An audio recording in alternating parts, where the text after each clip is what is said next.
ಕಡಿಮೆ ಸಿಬಿಲ್ ಸ್ಕೋರ್ ನಿಂದ ಸಾಲ ಕ್ರೆಡಿಟ್ ಕಾರ್ಡ್ ಅಪ್ಲಿಕೇಶನ್ ರಿಜೆಕ್ಟ್ ಆಗ್ತಾ ಇದೆಯಾ? ಇನ್ನು ಮುಂದೆ ಆಗಲ್ಲ. SBM Z ಕ್ರೆಡಿಟ್ ಕಾರ್ಡ್ ಬಳಸಿ ಈಸಿಯಾಗಿ ಕ್ರೆಡಿಟ್ ಸ್ಕೋರ್ ಅನ್ನ 750 ಗಿಂತ ಜಾಸ್ತಿ ಮಾಡ್ಕೋಬಹುದು. ಇದೊಂದು FD ಆಧಾರಿತ ಕಾರ್ಡ್. UPI ಬಳಸಿ ಕ್ರೆಡಿಟ್ ಕಾರ್ಡ್ ಬ್ಯಾಲೆನ್ಸ್ ಅನ್ನ ಖರ್ಚು ಮಾಡಬಹುದು.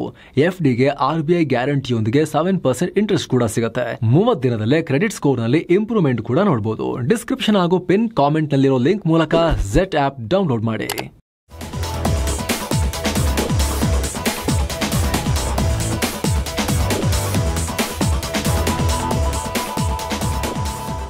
ಹಾಯ್ ಫ್ರೆಂಡ್ಸ್, ಇದು mastmaka.com ನ ಇಂಟರ್ನ್ಯಾಷನಲ್ ಬುಲೆಟಿನ್ ಸುತ್ತು ಜಗತ್ತು. ನಾನು ಅಮರ್ ಪ್ರಸಾದ್. ಪಕ್ಕದ ಪಾಕಿಸ್ತಾನಕ್ಕೆ ಈಗ ನಿಜವಾದ ವಕ್ರ ದೆಸೆ ಶುರುವಾಗಿದೆ.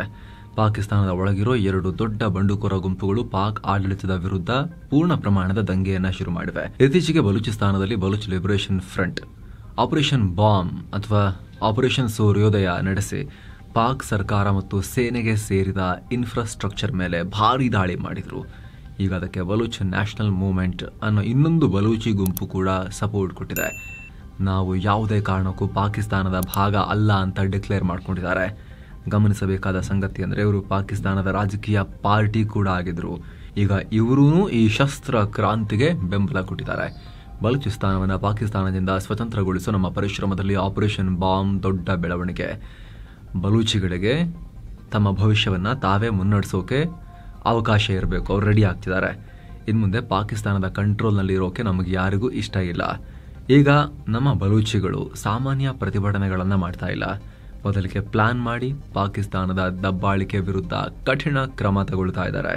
ಸ್ವಾತಂತ್ರ್ಯ ಕೊಟ್ರೆ ಸ್ವಂತ ಆಡಳಿತ ನಡೆಸೋ ಶಕ್ತಿ ಬಲೂಚಿಸ್ತಾನಕ್ಕಿದೆ. ಪಾಕಿಸ್ತಾನದ ಸಂಸತ್ತನ್ನ ಬಾಯ್ಕಾಟ್ ಮಾಡಿದ ಮೊದಲ ಪೊಲಿಟಿಕಲ್ ಪಾರ್ಟಿ ನಮ್ದು. ನಮಗೆ ಪಾಕ್ ಆಡಳಿತದ ಅಡಿಯಲ್ಲಿ ಬದುಕೋಕೆ ಸ್ವಲ್ಪನೂ ಇಷ್ಟ ಇಲ್ಲ. ನಮಗೆ ಅರ್ಧ ಹಕ್ಕುಗಳನ್ನು ಕೊಟ್ಟು ಸೀಮಿತ ಸ್ವಾಯತ್ತತೆ ಕೊಟ್ಟರೆ ಸಾಕಾಗಲ್ಲ. ನಾವು ಹೋರಾಡ್ತಿರೋದು ಸಂಪೂರ್ಣ ಸ್ವಾತಂತ್ರ್ಯಕ್ಕೆ. ಈ ನಮ್ಮ ಹೋರಾಟ ಇವತ್ತು ನಿನ್ನೆ ಶುರುವಾಗಿರೋದಲ್ಲ, ಹಿಂದಿನಿಂದಲೂ ನಡ್ಕೊಂಡ್ಬಂದಿದೆ. ಮೊದಲು ನಮ್ಮ ಬುಡಕಟ್ಟು ನಾಯಕರು ಹೋರಾಟ ಮಾಡ್ತಾ ಇದ್ರು, ಆದ್ರೆ ಈಗ ಸಾಮಾನ್ಯ ಜನರೇ ಹೋರಾಟಕ್ಕೆ ಇಳಿತಾ ಇದ್ದಾರೆ. ಇನ್ನು ಮುಂದೆ ಓಲ್ಡ್ ಸ್ಟೈಲ್ನಲ್ಲಿ ಹೋರಾಟ ಮಾಡಲ್ಲ, ಏನೇನಿದ್ರು ಫುಲ್ ಸ್ಟ್ರಾಟಜಿಕ್ ಆಗಿ ಹೋರಾಟ ಮಾಡ್ತೀವಿ. ಅದೆಷ್ಟೋ ವರ್ಷಗಳಿಂದ ಬಲೂಚಿಗಳು ಬಡವರಾಗುಳಿದಿದ್ದಾರೆ, ತುಳಿತಕ್ಕೆ ಒಳಗಾಗಿದ್ದಾರೆ. ಸೊ ಬಲೂಚಿಗರ ಈ ಹೋರಾಟ ತಪ್ಪಲ್ಲ, ಸರಿಯಾಗಿದೆ. ನಮ್ಮ ಈ ಹೋರಾಟದಲ್ಲಿ ಆಪರೇಷನ್ ಬಾಂಬ್ ಕೇವಲ ಒಂದು ಆರಂಭ ಅಷ್ಟೇ, ಜಸ್ಟ್ ದ ಬಿಗಿನಿಂಗ್ ಅಂತ ರಣಘೋಷವನ್ನು ಮೊಳಗಿಸಿದ್ದಾರೆ. ಆ ಮೂಲಕ ಪಾಕಿಸ್ತಾನಕ್ಕೆ ಈಗ ಮತ್ತೊಂದು ದೊಡ್ಡ ಆಪತ್ತು ಎದುರಾಗಿರೋದು ಗ್ಯಾರಂಟಿ. ಯಾಕಂದರೆ ಈ ಪಕ್ಷ ಈಗ ಹೆಚ್ಚಿನ ಸೀಟ್ ಪಡೆದೇ ಇರ್ಬೋದು. ಯಾಕಂದರೆ ಇವ್ರನ್ನ ಪಾಕಿಸ್ತಾನ ಬ್ಯಾನ್ ಮಾಡಿದೆ, ಸೀಟ್ ಎಲ್ಲಿಂದ ಬರುತ್ತೆ.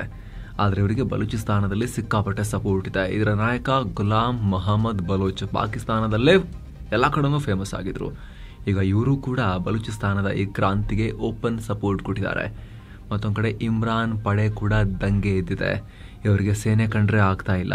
ಈಗ ಇಮ್ರಾನ್ ಖಾನ್ ಬಿಡುಗಡೆಗೆ ಅವರ ತೆಹರಿಕೆ ಇನ್ಸಾಫ್ PTI ಪಕ್ಷ, ಪಾಕಿಸ್ತಾನ್ ತೆಹರಿಕೆ ಇನ್ಸಾಫ್, ಹೊಸ ಚಳವಳಿಯನ್ನು ಆರಂಭ ಮಾಡಿದೆ. ಫ್ರೀ ಇಮ್ರಾನ್ ಖಾನ್ ಮೂವ್ಮೆಂಟ್ ಹೆಸರಲ್ಲಿ ಲಾಹೋರ್ನಲ್ಲಿ ಬೃಹತ್ ಚಳವಳಿಯನ್ನು ಲಾಂಚ್ ಮಾಡಲಾಗಿದೆ. ಪಾಕ್ನ ಪಂಜಾಬ್ ಪ್ರಾಂತ್ಯದಲ್ಲಿ PTI ಪಕ್ಷದ ಪ್ರಚಾರದಲ್ಲಿ ಭಾಗವಹಿಸುವ ಜನರನ್ನು ಅರೆಸ್ಟ್ ಮಾಡಲಾಗಿದೆ. ಇದುವರೆಗೆ ಲಾಹೋರ್ನ ವಿವಿಧ ಲೊಕೇಶನ್ಗಳಲ್ಲಿ ಕನಿಷ್ಠ 20 ಜನರನ್ನು ಬಂಧಿಸಲಾಗಿದೆ. ನಮ್ಮ ಕಾರ್ಯಕರ್ತರ ಮನೆಗಳ ಮೇಲೆ ರೇಡ್ ಮಾಡಿ ಬೆದರಿಕೆ ಹಾಕ್ತಾ ಇದ್ದಾರೆ ಅಂತ PTI ಪಕ್ಷ ಹೇಳಿದೆ. ಇನ್ನು ಈ ಹೊಸ ಕ್ಯಾಂಪೇನ್ಗೆ ಖೈಬರ್ ಪಾಖ್ತೂನ್ಖ್ವಾ CM ಮತ್ತು PTIನ ಹಿರಿಯ ನಾಯಕ ಅಲಿ ಅಮೀನ್ ಗಂದಾಪುರ್ ಅಧಿಕೃತವಾಗಿ ಚಾಲನೆ ಕೊಟ್ಟಿದ್ದಾರೆ. ಇನ್ನು PTI ಪಕ್ಷ ಆಗಸ್ಟ್ 5ನೇ ತಾರೀಕು ರಾಷ್ಟ್ರವ್ಯಾಪಿ ಪ್ರತಿಭಟನೆಗೂ ಪ್ಲಾನ್ ಮಾಡಿಕೊಂಡಿದೆ. ಏನೋ ಲಂಡನ್ನಲ್ಲಿ ವಿಮಾನ ದುರಂತ ಆಗಿದೆ. ಅಹಮದಾಬಾದ್ನಲ್ಲಿ ಏರ್ಪೋರ್ಟ್ನಿಂದ ಟೇಕ್ ಆಫ್ ಆಗ್ತಿದ್ದ ಹಾಗೆ ಬಿದ್ದೋಯ್ತಲ್ಲ ವಿಮಾನ ಏರ್ ಇಂಡಿಯಾ, ಅದೇ ತರ ಲಂಡನ್ನಲ್ಲಿ ಆಗಿದೆ. ಆದ್ರೆ ಸ್ವಲ್ಪ ಸಣ್ಣ ವಿಮಾನ ಅಷ್ಟೇ. ಸಣ್ಣ ವಿಮಾನ ಒಂದು ಟೇಕ್ ಆಫ್ ಆದ ಕೆಲವೇ ಹೊತ್ತಲ್ಲಿ ಪತನ ಆಗಿದೆ. ಸೌತ್ ಎಂಡ್ ಏರ್ಪೋರ್ಟ್ ಸಮೀಪ ಈ ಘಟನೆಯಾಗಿದೆ. ವಿಮಾನ ಕೆಳಗೆ ಬಿದ್ದ ಕೂಡಲೇ ಬೆಂಕಿ ಎದ್ದಿದೆ, ಕರಿ ಹೊಗೆ ಮೇಲಕ್ಕೆದ್ದಿದೆ. ವಿಮಾನ ಸುಟ್ಟು ಕರಕಲಾಗಿದೆ. ಘಟನಾ ಸ್ಥಳದಲ್ಲಿ ದಟ್ಟ ಹೊಗೆ ಆವರಿಸಿಕೊಂಡಿತ್ತು. ಈ ವಿಡಿಯೋ ಸೋಷಿಯಲ್ ಮೀಡಿಯಾದಲ್ಲಿ ಹರಿದಾಡ್ತಿದೆ. ಆದರೆ ವಿಮಾನದ ಒಳಗೆ ಎಷ್ಟು ಜನ ಇದ್ರು, ಎಷ್ಟು ಜನ ಪ್ರಾಣ ಕಳ್ಕೊಂಡಿದ್ದಾರೆ, ಬದುಕುಳಿದಿರೋ ಚಾನ್ಸಸ್ ಏನು, ಇದರ ಬಗ್ಗೆ ಇನ್ನಷ್ಟೇ ಕ್ಲಾರಿಟಿ ಸಿಗಬೇಕು. ಅತ್ತ ಈ ವಿಮಾನ ದುರಂತಕ್ಕೆ ಕಾರಣ ಏನು ಅಂತಲೂ ಇನ್ನಷ್ಟೇ ಸ್ಪಷ್ಟ ಆಗಬೇಕು. ಇದು ಜಾಯಿಶ್ ಏವಿಯೇಷನ್ ಕಂಪನಿ ಆಪರೇಟ್ ಮಾಡ್ತಾ ಇದ್ದ beach craft B200 super king air ವಿಮಾನ. ಸಾಮಾನ್ಯವಾಗಿ ಮೆಡಿಕಲ್ ಎಮರ್ಜೆನ್ಸಿಲೆಲ್ಲ ಬಳಸುವಂಥ ಚಿಕ್ಕ ಏರ್ಕ್ರಾಫ್ಟ್ ಇದು. ಇದು ಲಂಡನ್ನಿಂದ ನೆದರ್ಲ್ಯಾಂಡ್ಸ್ನ ಲ್ಯಾಲಿಸ್ಟ್ಯಾಡ್ ಅನ್ನೋ ಸಿಟಿಗೆ ಹೊರಟಿತ್ತು ಅನ್ನೋ ಮಾಹಿತಿ ಲಭ್ಯ ಆಗ್ತಾ ಇದೆ. ಅತ ಜಾಯ್ಶ್ ಏವಿಯೇಷನ್ ಘಟನೆ ಬಗ್ಗೆ ಕನ್ಫರ್ಮೇಷನ್ ಕೊಟ್ಟಿದೆ. ನಮ್ಮದೇ ವಿಮಾನ ಲಂಡನ್ನ ಸೌತ್ ಎಂಡ್ ಏರ್ಪೋರ್ಟ್ನಲ್ಲಿ ಪತನ ಆಗಿದ್ದು, ಈ ದುರಂತದ ತನಿಖೆಗೆ ಸಹಕರಿಸ್ತೀವಿ, ಹೆಚ್ಚಿನ ಮಾಹಿತಿ ಕೊಡ್ತೀವಿ ಅಂತ ಹೇಳಿದೆ. ಘಟನೆ ನಡೆದ ಲಂಡನ್ನ ಸೌತ್ ಎಂಡ್ ಏರ್ಪೋರ್ಟ್ನಲ್ಲಿ ಸದ್ಯ ಎಲ್ಲ ಕಾರ್ಯಾಚರಣೆಯನ್ನು ಸ್ಟಾಪ್ ಮಾಡಲಾಗಿದೆ. ಮುಂದಿನ ಆದೇಶದವರೆಗೆ ಯಾವುದೇ ವಿಮಾನ ಹಾರಾಟ ಇರೋದಿಲ್ಲ ಅಂತ ಹೇಳಿದೆ. ರಕ್ಷಣಾ ತಂಡಗಳ ಕಾರ್ಯಾಚರಣೆ ಸುಸೂತ್ರವಾಗಿ ಸಾಗೋಕೆ ಸ್ಥಳೀಯರನ್ನ ಘಟನಾ ಸ್ಥಳದಿಂದ ಹೊರಗೆ ಹಾಕಲಾಗಿದೆ. ಈ ಏರ್ಪೋರ್ಟ್ ಪಕ್ಕದಲ್ಲೇ ಇರೋ ರಾಚ್ಫೋರ್ಡ್ 100 ಗಾಲ್ಫ್ ಕ್ಲಬ್ ಮತ್ತು ವೆಸ್ಟ್ ಕ್ಲಿಫ್ ರಗ್ಬಿ ಕ್ಲಬ್ನಲ್ಲಿರೋ ಜನರನ್ನ ಮುಂಜಾಗ್ರತಾ ಕ್ರಮವಾಗಿ ಸ್ಥಳಾಂತರ ಮಾಡಲಾಗಿದೆ. ಈ ದುರಂತದ ಪ್ರತ್ಯಕ್ಷದರ್ಶಿಗಳು ಮಾತನಾಡಿ ಏನು ಹೇಳಿದ್ದಾರೆ ಅಂದರೆ, ವಿಮಾನ ಟೇಕ್ ಆಫ್ ಆಗೋಕ್ಕೂ ಮುನ್ನ ನಾನು ನನ್ನ ಮಕ್ಕಳೆಲ್ಲ ವಿಮಾನದ ಪೈಲಟ್ಗೆ ಟಾಟಾ ಹೇಳಿದ್ವಿ, ಅವರು ಕೂಡ ವಾಪಸ್ ಟಾಟಾ ಮಾಡಿದ್ರು. ಆದರೆ ಟೇಕ್ ಆಫ್ ಆದ ಕೆಲವೇ ಸೆಕೆಂಡ್ಸ್ ಅಲ್ಲಿ ಪತನ ಆಗೋಯ್ತು ನಮ್ಮ ಕಣ್ಮುಂದೆ ಅಂತ ಹೇಳಿಕೊಂಡಿದ್ದಾರೆ. ಮಹತ್ವದ ಬೆಳವಣಿಗೆಯಲ್ಲಿ ಭಾರತದ ವಿದೇಶಾಂಗ ಸಚಿವ ಎಸ್ ಜೈಶಂಕರ್ ಚೀನಾಗೆ ಭೇಟಿ ಕೊಟ್ಟಿದ್ದಾರೆ. ಚೀನಾದಲ್ಲಿ ನಡೀತಾ ಇರೋ ಶಾಂಘೈ ಕೋಆಪರೇಷನ್ ಆರ್ಗನೈಸೇಷನ್ SCO ಇದರ ವಿದೇಶಾಂಗ ಸಚಿವರ ಮೀಟಿಂಗ್ನಲ್ಲಿ ಪಾಲ್ಗೊಳ್ಳೋದಕ್ಕೆ ಜೈಶಂಕರ್ ಚೀನಾಗೆ ಹೋಗಿದ್ದಾರೆ. ಈ ಭೇಟಿ ವೇಳೆ ಜೈಶಂಕರ್ ಚೀನಾದ ಉಪಾಧ್ಯಕ್ಷ ಹಾನ್ ಝೆಂಗ್ರನ್ನ ಬೀಜಿಂಗ್ನಲ್ಲಿ ಮೀಟ್ ಮಾಡಿ ಮಾತುಕತೆ ನಡೆಸಿದ್ದಾರೆ. ನೆರೆಯ ರಾಷ್ಟ್ರಗಳಾಗಿರೋ ಭಾರತ ಮತ್ತು ಚೀನಾ ಒಬ್ರಿಗೊಬ್ರು ಆಗಾಗ ಕಮ್ಯುನಿಕೇಟ್ ಮಾಡೋದು, ಒಪಿನಿಯನ್ ಶೇರ್ ಮಾಡ್ಕೊಳ್ಳೋದು, ಪರಸ್ಪರ ದೃಷ್ಟಿಕೋನಗಳನ್ನು ಅರ್ಥ ಮಾಡ್ಕೊಳ್ಳೋದು ತುಂಬಾ ಮುಖ್ಯ ಅಂತ ಒಂದು ಮಾತುಕತೆಗೆ ಎದುರು ನೋಡ್ತಾ ಇದ್ದೀನಿ ಅಂತ ಜೈಶಂಕರ್ ಹೇಳಿದ್ದಾರೆ. ಅಲ್ಲದೆ ಹಾನ್ ಝೆಂಗ್ರ ಭೇಟಿ ವೇಳೆ ನಡೆದ ಚರ್ಚೆಗಳು ಪಾಸಿಟಿವ್ ಆಗಿದ್ದು, ಚೀನಾದ ಶಾಂಘೈ ಕೋಆಪರೇಷನ್ ಆರ್ಗನೈಸೇಷನ್ ಅಧ್ಯಕ್ಷತೆಗೆ ಭಾರತದ ಸಂಪೂರ್ಣ ಬೆಂಬಲ ಇದೆ ಅಂತ ತಿಳಿಸಿದ್ದೀನಿ. ಇತ್ತೀಚೆಗೆ ಭಾರತ ಮತ್ತು ಚೀನಾದ ದ್ವಿಪಕ್ಷೀಯ ಸಂಬಂಧ ಇಂಪ್ರೂವ್ ಆಗ್ತಾ ಇದೆ. ಅದರಲ್ಲೂ 2024 ಅಕ್ಟೋಬರ್ನಲ್ಲಿ PM ಮೋದಿ ರಷ್ಯಾದ ಕಜಾನ್ನಲ್ಲಿ ಚೀನಾ ಅಧ್ಯಕ್ಷ ಶಿ ಜಿನ್ಪಿಂಗ್ ರನ್ನ ಮೀಟ್ ಮಾಡಿದ ನಂತರ ಎರಡು ರಾಷ್ಟ್ರಗಳ ಸಂಬಂಧದಲ್ಲಿ ಪಾಸಿಟಿವ್ ಬೆಳವಣಿಗೆಯಾಗ್ತಾ ಇದೆ. ನಮ್ಮ ಈ ಹೊಸ ಭೇಟಿಯಿಂದ ಎರಡು ರಾಷ್ಟ್ರಗಳ ಸಂಬಂಧ ಹೀಗೆ ಪ್ರಗತಿ ಕಾಣುತ್ತೆ ಅನ್ನೋ ನಂಬಿಕೆ ಇದೆ. ಇನ್ನು ಭಾರತ ಚೀನಾ ರಾಜತಾಂತ್ರಿಕ ಸಂಬಂಧ ಶುರುವಾಗಿ 75 ವರ್ಷ ಕಂಪ್ಲೀಟ್ ಆಗಿದೆ. ಕೈಲಾಸ ಮಾನಸ್ ಸರೋವರ ಯಾತ್ರೆ ಮತ್ತೆ ಶುರುವಾಗಿರುವುದು ಭಾರತದಲ್ಲೂ ಕೂಡ ವ್ಯಾಪಕವಾಗಿ ಮೆಚ್ಚುಗೆ ಪಡ್ಕೊಂಡಿದೆ. ಭಾರತ ಚೀನಾ ಸಂಬಂಧ ವೃದ್ಧಿ ಎರಡೂ ರಾಷ್ಟ್ರಗಳಿಗೂ ಒಳ್ಳೆಯದು ಅಂತ ಜೈಶಂಕರ್ ಹೇಳಿದ್ದಾರೆ. ಅಲ್ಲದೆ ಜಾಗತಿಕ ಪರಿಸ್ಥಿತಿ ತುಂಬಾ ಕಾಂಪ್ಲೆಕ್ಸ್ ಆಗಿದೆ. ಇದರ ಬಗ್ಗೆ ವಿಶ್ವದ ಪ್ರಮುಖ ಆರ್ಥಿಕತೆ ಮತ್ತು ನೆರೆಯ ರಾಷ್ಟ್ರಗಳಾಗಿರೋ ಚೀನಾ ಭಾರತ ಮುಕ್ತವಾಗಿ ಚರ್ಚಿಸುವ ಅವಶ್ಯಕತೆ ಇದೆ ಅಂತ ಜೈಶಂಕರ್ ಹೇಳಿದ್ದಾರೆ. ಹಾಗೆ ಗಲ್ವಾನ್ ಸಂಘರ್ಷದ ಬಳಿಕ ಅಂದ್ರೆ ಬರೋಬ್ಬರಿ 5 ವರ್ಷಗಳ ನಂತರ ಜೈಶಂಕರ್ ಚೀನಾಗೆ ಇದೇ ಮೊದಲ ಬಾರಿಗೆ ಭೇಟಿ ಕೊಟ್ಟಿರೋದು. ಈ ಭೇಟಿ ವೇಳೆ ಚೀನಾದ ವಿದೇಶಾಂಗ ಸಚಿವ ವಾಂಗ್ ಯಿ ಜೊತೆಗೂ ಜೈಶಂಕರ್ ದ್ವಿಪಕ್ಷೀಯ ಮಾತುಕತೆಯನ್ನು ನಡೆಸ್ತಾರೆ. ಆದರೆ ಇದೆಲ್ಲದರ ನಡುವೆ ಚೀನಾ ಭಾರತವನ್ನ ಮತ್ತೆ ಕೆಣಕೋ ಕೆಲಸ ಮಾಡಿದೆ. ಟಿಬೆಟ್ ಧರ್ಮಗುರು ದಲೈ ಲಾಮಾರ ಉತ್ತರಾಧಿಕಾರಿ ಆಯ್ಕೆ ಸಂಬಂಧ ಭಾರತದಲ್ಲಿರೋ ಚೀನಾ ಎಂಬಸಿ ಹೇಳಿಕೆ ಕೊಟ್ಟಿದೆ. ಚೀನಾ ಮತ್ತು ಭಾರತ ಸಂಬಂಧಕ್ಕೆ ದಲೈ ಲಾಮಾರ ಉತ್ತರಾಧಿಕಾರಿ ವಿಚಾರ ಕಂಟಕ ಆಗಬಹುದು ಅಂತ ಹೇಳಿದೆ. ಜೈಶಂಕರ್ ಚೀನಾ ಪ್ರವಾಸದಲ್ಲಿರೋ ಹೊತ್ತಲ್ಲೇ ಈ ಹೇಳಿಕೆ ಬಂದಿದೆ. ಇತ್ತೀಚೆಗೆ ದಲೈ ಲಾಮಾರ ವಿಚಾರವಾಗಿ ಎರಡು ರಾಷ್ಟ್ರಗಳ ನಡುವೆ ರಾಜತಾಂತ್ರಿಕ ಸಂಘರ್ಷ ಏರ್ಪಟ್ಟಿತ್ತು.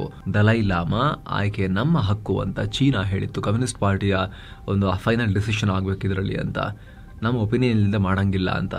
ಆದ್ರೆ ಕೇಂದ್ರ ಮಂತ್ರಿ ಕಿರಣ್ ರಿಜಿಜು ಇದು ದಲೈ ಲಾಮಾ ಅವರಿಷ್ಟ, ಅವ್ರು ಯಾರನ್ನಾರು ಉತ್ತರಾಧಿಕಾರಿ ಆಯ್ಕೆ ಮಾಡ್ಕೋಬಹುದು ಅಂತ ಹೇಳಿದ್ರು.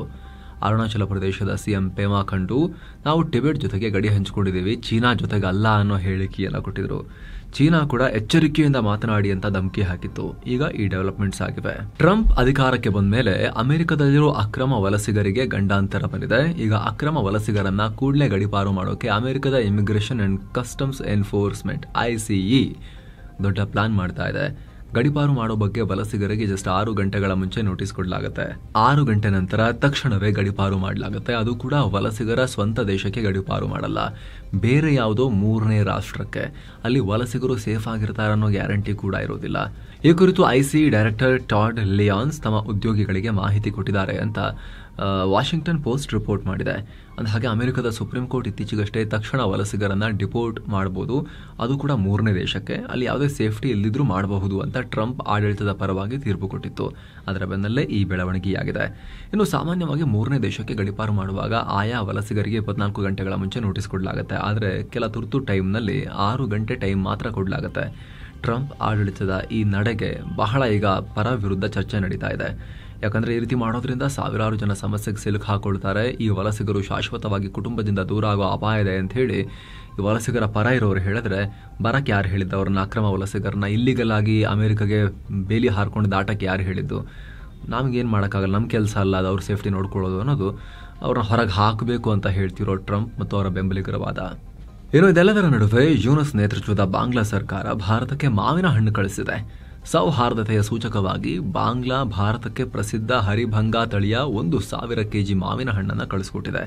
ಈ ಮಾವಿನ ಹಣ್ಣುಗಳು ಸೋಮವಾರ ದಿಲ್ಲಿಗೆ ತಲುಪಿದೆ ಅಂತ ಭಾರತದಲ್ಲಿನ ಬಾಂಗ್ಲಾ ಹೈಕಮಿಷನರ್ ತಿಳಿಸಿದ್ದಾರೆ. ಅಂದಹಾಗೆ ಈ ಹಿಂದಿನಿಂದಲೂ ಮಾವಿನ ಹಣ್ಣನ್ನ ಭಾರತಕ್ಕೆ ಕಳಿಸೋ ಪದ್ಧತಿ ಇತ್ತು. ಆದರೆ ಬಾಂಗ್ಲಾದಲ್ಲಿ ಯೂನಸ್ ಅಧಿಕಾರಕ್ಕೆ ಬಂದ ಮೇಲೆ 2 ರಾಷ್ಟ್ರಗಳ ಸಂಬಂಧ ಹಾಳಾಗಿತ್ತು. ಹೀಗಾಗಿ ಈ ಬಾರಿ ಮಾವನ್ನ ಕಳಿಸಿರೋದು ವಿಶೇಷ. ಅತ್ತ ಬಾಂಗ್ಲಾದಲ್ಲಿ ಅಲ್ಪಸಂಖ್ಯಾತರ ಮೇಲಿನ ದೌರ್ಜನ್ಯ ಮುಂದುವರೆದಿದೆ. ಈಗ ಬಾಂಗ್ಲಾದ ಹಿಂದೂ ವ್ಯಾಪಾರಿಯೊಬ್ಬರನ್ನ ಟಾರ್ಗೆಟ್ ಮಾಡಿ ಹತ್ಯೆ ಮಾಡಲಾಗಿದೆ. ಈ ವ್ಯಕ್ತಿಯನ್ನ ಸ್ಕ್ರಾಪ್ ಡೀಲರ್ ಲಾಲ್ಚಂದ್ ಸೋಹಾಗ್ ಅಂತ ಗುರುತಿಸಲಾಗಿದೆ. ಈ ಸಂಬಂಧ 19 ಆರೋಪಿಗಳ ವಿರುದ್ಧ ಪ್ರಕರಣ ದಾಖಲಾಗಿದೆ. ಇದುವರೆಗೆ ಪೊಲೀಸರು 5 ಜನರನ್ನ ಬಂಧಿಸಿದ್ದಾರೆ. ಉಳಿದವರ ಗುರುತು ಇನ್ನೂ ಕೂಡ ಪತ್ತೆಯಾಗಿಲ್ಲ ಅಂತ ಹೇಳಲಾಗ್ತಿದೆ. ಈ ಸಾವಿಗೆ ಧಾರ್ಮಿಕ ದ್ವೇಷ ಕಾರಣನ ಅಥವಾ ವೈಯಕ್ತಿಕ ದ್ವೇಷನ ಇನ್ನಷ್ಟೇ ಸ್ಪಷ್ಟವಾಗಬೇಕು. ಅಮೆರಿಕ ಅಧ್ಯಕ್ಷ ಡೊನಾಲ್ಡ್ ಟ್ರಂಪ್ ರಷ್ಯಾ ಅಧ್ಯಕ್ಷ ವ್ಲಾಡಿಮಿರ್ ಪುಟಿನ್ ಮೇಲೆ ಕಿಡಿಕಾರಿದ್ದಾರೆ. ಪುಟಿನ್ ಹಲವು ಜನರಿಗೆ ಸರ್ಪ್ರೈಸ್ ನೀಡ್ತಾರೆ. ಅವರು ಬೆಳಗ್ಗೆ ತುಂಬಾ ಚೆನ್ನಾಗಿ ಮಾತನಾಡ್ತಾರೆ, ಆದರೆ ಸಂಜೆ ಮೇಲೆ ಎಲ್ಲರ ಮೇಲೂ ಕೂಡ ಸ್ಫೋಟಕವನ್ನು ಸುರಿಸಿರ್ತಾರೆ. ಮನುಷ್ಯನ ಅರ್ಥನೇ ಮಾಡ್ಕೊಳ್ಳಿಕ್ಕಾಗಲ್ಲ ಅನ್ನೋ ರೀತಿಯಲ್ಲಿ ಹೇಳಿಕೆಯನ್ನು ಕೊಟ್ಟಿದ್ದಾರೆ. ಅಷ್ಟೇ ಅಲ್ಲ, ಅಮೆರಿಕ ಯುಕ್ರೇನ್ಗೆ ಪೇಟ್ರಿಯಾಟ್ ಏರ್ ಡಿಫೆನ್ಸ್ ಸಿಸ್ಟಮ್ ಕೊಡ್ತಿರೋದಕ್ಕೂ ಇದೇ ಕಾರಣ. ಗಳಿಗೆ ಒಂದೊಂಥರ ಆಡ್ತಾರೆ ಈ ಪುಟಿನ್ ಅಂತ ಟ್ರಂಪ್ ಹೇಳಿದ್ದಾರೆ. ಟ್ರಂಪ್ ಬಾಯಲ್ಲಿ ಬರ್ತಿರೋದು ನೋಡಿ ಪುಟಿನ್ ಬಗ್ಗೆ. ಟ್ರಂಪ್ ಯಾವ ಥರ ಆಡ್ತಾರೆ. ಪುಟಿನ್ ಬೆಳಿಗ್ಗೆ ಹೇಳಿದ ಸಂಜೆ ಚೇಂಜ್ ಮಾಡೋದು ಬಿಡಿ, ಟ್ರಂಪ್ ಈಗ ಹೇಳಿದ ನೆಕ್ಸ್ಟ್ ಮೂಮೆಂಟ್ ಇನ್ನೊಂದು ಏನು ಹೇಳ್ತಾರೆ, ಒಂದೇ ಪ್ಯಾರಾಗ್ರಾಫ್ನಲ್ಲಿ 5 ಥರದ ವಿಚಾರನ 5 ಥರ ಹೇಳಿರ್ತಾರೆ. ಅವರು ಪುಟಿನ್ಗೆ ಹೇಳ್ತಾ ಇದ್ದಾರೆ ಬೆಳಿಗ್ಗೆ ಒಂಥರ ಸಂಜೆ ಒಂಥರ ಮಾತನಾಡ್ತಿದ್ದಾರೆ ಅಂತ. ಇಸ್ರೇಲ್ ಗಾಜಾ ಸಂಘರ್ಷ ಮುಂದುವರೆದಿದೆ. ಈಗ ಗಾಜಾದಲ್ಲಿ ಇಸ್ರೇಲ್ ನಡೆಸಿದ ಹೊಸ ದಾಳಿಗೆ ಮತ್ತೆ 8 ಜನರ ಪ್ರಾಣ ಹೋಗಿದ್ದು 17 ಮಂದಿ ಗಾಯಗೊಂಡಿದ್ದಾರೆ ಅಂತ ಹಮಸ್ ಆಡಳಿತ ಹೇಳಿದೆ. ಉಗ್ರರನ್ನ ಗುರಿಯಾಗಿಸಿ ಲಾಂಚ್ ಮಾಡಿದ ಮಿಸೈಲ್ ತಾಂತ್ರಿಕ ತೊಂದರೆಯಿಂದ ಟಾರ್ಗೆಟ್ನಿಂದ 12 ಮೀಟರ್ ಬೇರೆ ಕಡೆಗೆ ಹೋಗಿಬಿತ್ತು. ಹೀಗಾಗಿ ಈ ಅನಾಹುತ ಆಗಿದೆ ಅನ್ನೋದನ್ನು ಇಸ್ರೇಲ್ ಸೇನೆ ಕೂಡ ಒಪ್ಕೊಂಡಿದೆ. ಅಲ್ಲದೆ ನಾಗರಿಕರಿಗೆ ಆಗಿರೋ ಹಾನಿ ಬಗ್ಗೆ ಇಸ್ರೇಲ್ ವಿಷಾದ ವ್ಯಕ್ತಪಡಿಸ್ತೀವಿ ಅಂತ ಕೂಡ ಹೇಳಿದೆ. ಸೊ ಫ್ರೆಂಡ್ಸ್, ಇದಾಗಿತ್ತು ಇವತ್ತಿನ ಜಗತ್ತಿನ ಸುತ್ತಾಟ. ಮತ್ತೆ ಭೇಟಿಯಾಗ್ತಿರೋಣ. ನಮಸ್ತೆ.